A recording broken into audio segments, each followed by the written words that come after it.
வேறு லெவலில் மாசான எபிசோட் வந்திருக்குன்னே சொல்லலாம். வீஸே வந்து சுத்தமாக போக மாட்டேங்குது. பார்க்குறலாம் லைக் பண்ணிட்டு பார்த்தீங்கன்னா கொஞ்சம் பேச வந்து மோட்டிவேட்டாக இருக்கும். ப்ளீஸ் சப்போர்ட் பண்ணுங்கள் ஃப்ரெண்ட்ஸ்.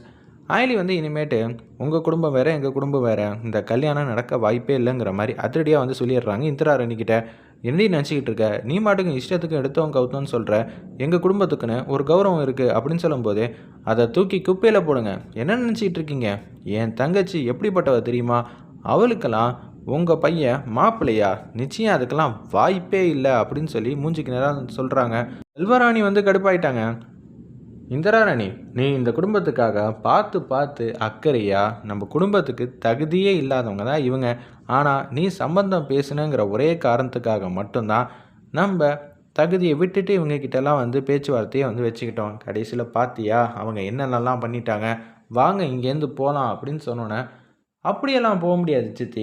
நம்ம குடும்பத்துக்கு ஒரு கௌரவம் இருக்குது. இவங்க எடுத்தவங்க கவுத்தன்னு ஏதாவது சொல்லுவாங்க, அதெல்லாம் கேட்காம இங்கேருந்து போகிறதுக்கு எனக்கு என்ன நினச்சிக்கிட்டு இருக்கீங்க? அதுவும் ஐலி என்ன காரணம்னு இங்கே சொல்லி தான் ஆகணும். எத்தனை பேர் இருந்தாலும் எனக்கு கவலை இல்லை. இந்த விஷயத்தை இப்போ சொல்கிற, இல்லாட்டி கண்டவங்க கண்ட மேனிக்கு எழுதுவாங்க. இதுக்கெல்லாம் வந்து நான் பதில் சொல்லிகிட்டு இருக்க முடியாது ஒவ்வொருத்தவங்களுக்கும்.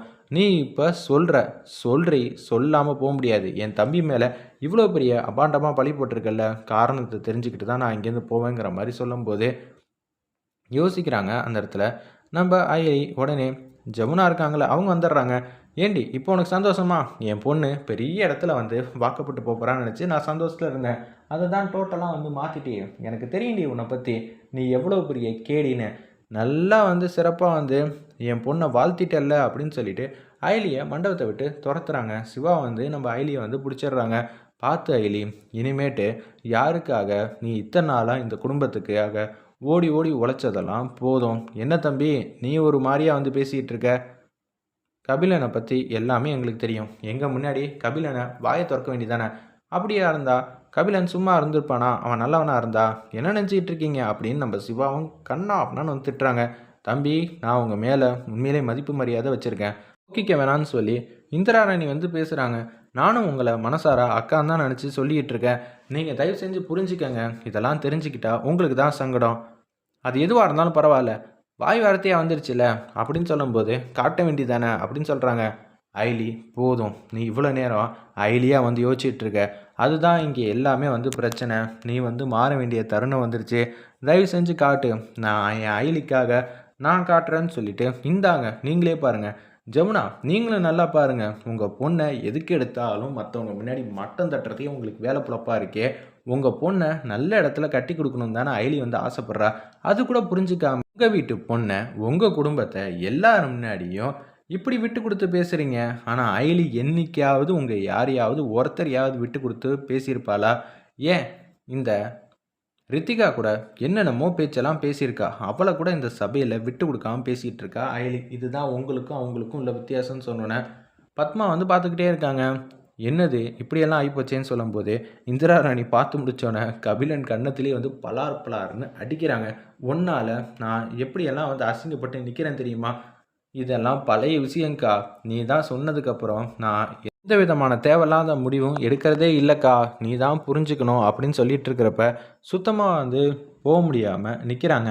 அதுதான் சொல்லிட்டால, என் பொண்ணு எல்லாத்தையும் நிரூபிச்சிட்டா. அப்படி இருக்கும்போது இன்னமும் எதுக்காக இங்கே நிற்கிறீங்க அப்படின்னு நம்ம பத்மா பாட்டி வந்து அவங்களோட பேத்திக்காக வந்து பேசிகிட்டு இருக்காங்க. உடனே அந்த இடத்துல சொல்ல முடியாமல் தவிக்கிறாங்க. சரி, இப்போ ஐலி நீ தான் முடிவெடுக்கணும். நான் இன்னொரு சந்தர்ப்பம் வந்து தரேன். மேடம், நாங்கள் தான் சந்தர்ப்பம் கொடுக்கணும், ஆனால் நீங்கள் தரீங்கங்கிறீங்க. அதாவது நீங்கள் விட்டு கொடுக்குறதே பெரிய விஷயம் நினைக்கிறீங்களே, அந்த எண்ணத்தை முதல்ல மாற்றிட்டு பேசுங்கிற மாதிரி ஐலி வந்து பேசும்போது, ஏதோ தப்பு பண்ணிட்டான், சின்ன வயசில் லவ் பண்ணுறது ஒன்றும் சகஜமான விஷயம் தானே, தயவு செஞ்சு அதெல்லாம் மறந்துடுங்க. இப்போ ரித்திகா எங்கள் வீட்டுக்கு மருமகளாக வந்தால் அவள் நல்லா இருப்பா. ரித்திகா, நீ என்ன சொல்கிற? இதெல்லாம் ஆறாம் முறை யோசிக்க வேண்டிய விஷயம். திடீர்னு முதலேருந்து கேட்டிங்கன்னா எங்களுக்கு என்ன சொல்கிறதுனே தெரியல அப்படின்னு சொல்லி அந்த இடத்துல இறங்கி வராங்க நம்ம இந்திராராணி. உடனே செல்வராணி வந்து கடுப்பாயிட்டாங்க. நாங்கள் யார், எப்பேற்பட்டவங்க, எங்களை என்ன அமைதியாக இந்த விஷயத்துக்காக உங்கள் காலெல்லாம் விழுவணும்னு நினைக்கிறீங்களான்னு சொன்னோன்னே ஜமுனா வந்து அதெல்லாம் ஒன்றும் இல்லைங்க அப்படின்னு சொல்லிட்டு இருக்காங்க. இருப்பினும் நான் என்னத்தை சொல்கிறது சித்தி, எந்த விதத்துலையும் வாக்குறுதி கொடுத்துடாதீங்க, அப்புறம் சரி வராது. ஆமாம், இந்த விஷயத்தை கண்டுபிடிச்சது ஐலி தான். அப்படி இருக்கிற சூழ்நிலையில் ஐலி நீ சொல்லு, உன் தங்கச்சி எங்கள் வீட்டுக்கு மருமகளாக வந்தால் நல்லா இருப்பான் நான் நினைக்கிறேன். இப்போ 2 குடும்பமும் ஒத்துமையாக இந்த மண்டபத்தை விட்டு வெளியில் போகிறதும் இல்லை தனித்தனியாக பிரிஞ்சு போகிறதும் உன் கையில் இருக்குது. நீ எந்த முடிவு எடுத்தாலும் நான் யோசிக்கவும் மாட்டேன், உன் மேலே வருத்தப்படவும் மாட்டேன் அப்படின்னு சொன்னோன்னே நீ நல்ல முடிவாக எடுப்பேன்னு தான் நான் நினைக்கிறேங்கிற மாதிரி இந்திராராணி வந்து கேட்குறாங்க. நான் என் பொண்ணுக்கிட்ட வந்து பேசணும்னு சொல்லிட்டு ஜமுனா வந்து அயலியை கூட்டிகிட்டு வராங்க. ஏண்டி இதெல்லாம் ஒரு விஷயமாடி? சித்தி அந்த பையனை பற்றி தெரியாது, இது ஒரு வீடியோ, ஆனால் இது மாதிரி ஏகப்பட்டது இருக்குது அப்படின்னு சொல்லும்போது பத்மா வந்து கேட்குறாங்க, ஏண்டி உன் புத்தி ஏண்டி இப்படியெல்லாம் போயிட்டுருக்கு, வேற மாப்பிள்ளையவா கிடைக்காது அப்படின்னு சொல்லும்போது எனக்கு அவளை தான் பிடிச்சிருக்குங்கிற மாதிரி அந்த இடத்துல சொல்கிறாங்க அவங்க தங்கச்சி ரித்திகா. ரித்திகா அவரை லவ் பண்ண ஆரம்பிச்சிட்டா, மனசை மாற்றிக்க முடியாது அப்படின்னு சொல்லும்போது உனக்கு ஆகும்னா பணம் பணம் பணம் பணம் மட்டும்தான், வேற எதை பற்றியும் யோசிக்க மாட்டேல்ல. என் பொண்ணுக்கு எப்படி எப்படியெல்லாம் நான் மாப்பிள்ளை பார்ப்பேன் தெரியுமா? அவரை கூட்டிகிட்டு வருவேன், இவரை கூட்டிகிட்டு வருவேன், ராஜாவை கூட்டிகிட்டு வருவேன்னு சொன்னேன். ஆனால் கடைசியில் என்ன நடந்துச்சு அப்படின்னு சொல்லி அந்த இடத்துல பத்மா வந்து கேட்குறாங்க அவங்க மருமகளை பார்த்து. ஜமுனாவால் எதுவும் பேச முடியல அந்த இடத்துல. இந்திராராணி வந்து சோகமாக இருக்கிறப்ப அவங்க அப்பாவும் கோவப்படுறாங்க. உடனே கபிலனை அடி அடின்னு அடிக்கிறாங்க. ஏண்டா நீ எல்லாம் சத்தியமாக திருந்தவே மாட்டியாடா, என்னடா நினச்சிட்டு இருக்க, ஒன்னால் பாடுறா இந்திராராணி அவங்கக்கிட்ட கெஞ்சுற மாதிரி ஒரு நிலைமைக்கு வந்து உண்டாக்கிட்டான் அப்படின்னு சொல்லும்போது ஆவுனா என் பையனை வந்து அடிச்சுக்கிட்டே இருக்கீங்க, அவனை நான் தனியாக கூட்டிகிட்டு போகிறேன். என்னடா நீ உன் அக்கா கிட்ட இப்படியெல்லாம் வந்து திட்டு வாங்கிட்டு இருக்க. இந்திராராணி யாருக்கிட்டையும் இறங்கி போனதே இல்லை. அந்த குடும்பத்தை பார்த்தா அவளுக்கு அப்பையிலேருந்து இப்போ வரைக்கும் ஒரு சாஃப்ட் கார்னர் இருக்குது. அது என்ன ஏதுன்னு என்னால் புரிஞ்சிக்க முடியல. உன் வாழ்க்கைக்காக அந்த குடும்பத்தை வந்து செலக்ட் பண்ணியிருக்கா, ஆனால் அந்த குடும்பம் நம்மளை பந்தாடிக்கிட்டு இருக்கு. இதெல்லாம் நமக்கு தேவையா? அம்மா சாரிம்மா, உங்களை கொஞ்சம் மரியாதை இல்லாமல் நடக்கிற மாதிரி ஆயிடுச்சு அப்படின்னு சொல்லி அந்த இடத்துல வந்து மன்னிப்பு கேட்குறாங்க.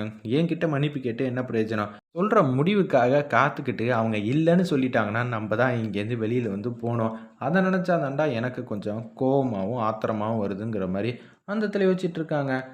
என்ன செய்கிறதுன்னு தெரியாமல் வந்து திங்க் பண்ணிகிட்டு இருக்கிறப்ப அயலி என்ன முடிவு எடுப்பான்னு தெரியாமல் நம்ம சிவாவும் யோசிச்சுட்டு இருக்காங்க. சிவா, இந்த தம்பி இதெல்லாம் உங்களுக்கு முன்கூட்டியே தெரியுமா? தெரியும், ஆனால் இவர் தான் மாப்பிள்ளைன்னு எனக்கு தெரியாது, அதனால தான் இங்கே இவ்வளவும் குழப்பமுமே அப்படின்னு சொல்லும்போது என்னடி நினச்சிட்டு இருக்க, எனக்கு அவரை தான் பிடிச்சிருக்கு, நான் அவரோட தான் சேர்ந்து வாழணும்னு முடிவு பண்ணிட்டேன். நீ என்ன முடிவு சொல்ல போகிறேன்னு இங்கே முக்கியம் இல்லை, நான் அவரோட சேர்ந்து வாழணும்னு நான் முடிவு பண்ணதுனால எனக்கு அவர் தான் மாப்பிள்ளைங்கிற மாதிரி ஒத்த காலில் வந்து நிற்கிறாங்க. பத்மா பாட்டி வந்து சொல்கிறாங்க, இப்போ நான் சொல்கிறதுக்கு நல்லாயிருக்கும், ஆனால் போக போக நான் அவரை சரி செஞ்சிருவேன், அவரை நான் மாற்றிடுவேன், நீங்கள் எதுக்கும் கவலைப்படாதீங்கிற மாதிரி சொல்கிறாங்க. அதான் இவளே வந்து வாழ போகிறவ சொல்லிட்டால, அப்புறம் என்ன ஆயிலி, நீயே உன்னோட முடிவை சொல்லுங்கிற மாதிரி யோசிச்சோன்னே தயக்கத்திலேயே வந்து வந்துக்கிட்டு இருக்காங்க. என்ன சொல்ல போகிறாங்க, ஏது சொல்ல போகிறாங்கன்னு தெரியாமல் வெயிட் பண்ணி பார்ப்போம்.